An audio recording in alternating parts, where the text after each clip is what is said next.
ವಾಸಿಗಳ ಪರವಾಗಿ ಕೇರಳ ಲಾಬಿ ಮುಂದುವರೆದಿದೆ.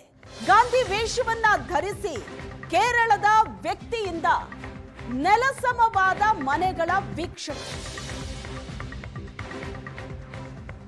ಕೇಳಿ ಎಂಬ ಸಂಘಟನೆ ಹೆಸರಲ್ಲಿ ಅಕ್ರಮ ತೆರವು ಸ್ಥಳದಲ್ಲಿ ಪ್ರತಿಭಟನೆ ನಡೆಯಿತು.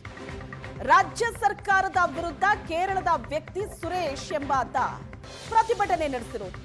ಗಾಂಧಿ ವೇಷವನ್ನ ಧರಿಸಿ ಸರ್ಕಾರದ ಕ್ರಮ ಸರಿ ಇಲ್ಲ ಅಂತ ಕೇರಳಿಗ ನಡೆಸಿದಂತ ಪ್ರತಿಭಟನೆ. ಯಾವುದೇ ವ್ಯವಸ್ಥೆ ಇಲ್ಲದೆ ಮನೆ ತೆರವು ಮಾಡಿದ್ದು ಖಂಡನೀಯ ಅಂತ ಕೇರಳ ವ್ಯಕ್ತಿ ಹೇಳಿರೋದು.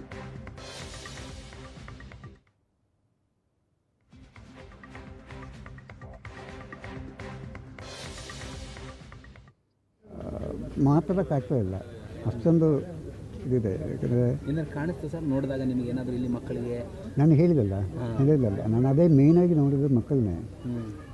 ಅವ್ರಿಗೆ ಹೇಗೆ ಮಲಗೋದು, ಹೇಗೆ ಟೊಯ್ಲೆಟ್ ಹೋಗೋದು, ಹೇಗೆ ಊಟ ಮಾಡೋದು ಸ್ವಲ್ಪ ಅರ್ಥ ಆಗ್ತಾಯಿಲ್ಲ. ಇದು ಒಪ್ಕೊಳ್ಳೋಕ್ಕಾಗಲ್ಲ.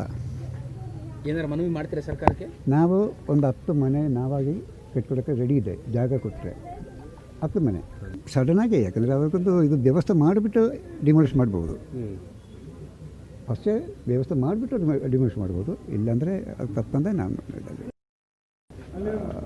ಮಾತಾಡೋಕ್ಕಾಗ್ತಾ ಇಲ್ಲ, ಅಷ್ಟೊಂದು ಇದಿದೆ. ಯಾಕಂದರೆ ಕಾಣಿಸ್ತು ಸರ್, ನೋಡಿದಾಗ ನಿಮಗೆ ಏನಾದರೂ ಇಲ್ಲಿ ಮಕ್ಕಳಿಗೆ ನಾನು ಹೇಳಿದಲ್ಲ, ನಾನು ಅದೇ ಮೇಯ್ನಾಗಿ ನೋಡಿದ್ದು ಮಕ್ಕಳನ್ನೇ. ಅವ್ರಿಗೆ ಹೇಗೆ ಮಲಗೋದು, ಹೇಗೆ ಟೊಯ್ಲೆಟ್ ಹೋಗೋದು, ಹೇಗೆ ಊಟ ಮಾಡೋದು ಸ್ವಲ್ಪ ಅರ್ಥ ಆಗ್ತಾಯಿಲ್ಲ. ಇದು ಒಪ್ಕೊಳ್ಳೋಕ್ಕಾಗಲ್ಲ. ಏನಾರು ಮನವಿ ಮಾಡ್ತೀರಾ ಸರ್ಕಾರಕ್ಕೆ? ನಾವು ಒಂದು 10 ಮನೆ ನಾವಾಗಿ ಕಟ್ಕೊಡೋಕ್ಕೆ ರೆಡಿ ಇದೆ, ಜಾಗ ಕೊಟ್ಟರೆ 10 ಮನೆ ಸಡನ್ನಾಗಿ. ಯಾಕಂದರೆ ಅದಕ್ಕೊಂದು ಇದು ವ್ಯವಸ್ಥೆ ಮಾಡಿಬಿಟ್ಟು ಡಿಮಾಲಿಷ್ ಮಾಡ್ಬೋದು. ಫಸ್ಟೇ ವ್ಯವಸ್ಥೆ ಮಾಡಿಬಿಟ್ಟು.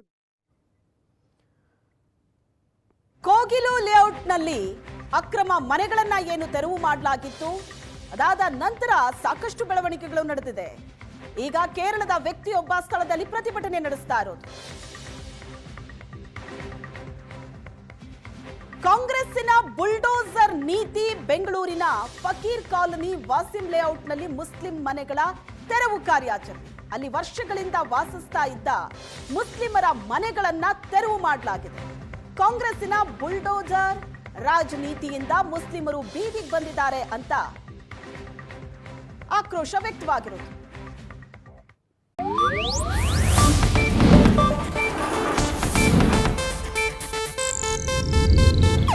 ಇದು ಏಷ್ಯಾನೆಟ್ ನ್ಯೂಸ್ ನೆಟ್ವರ್ಕ್ ಪ್ರಸ್ತುತಿ.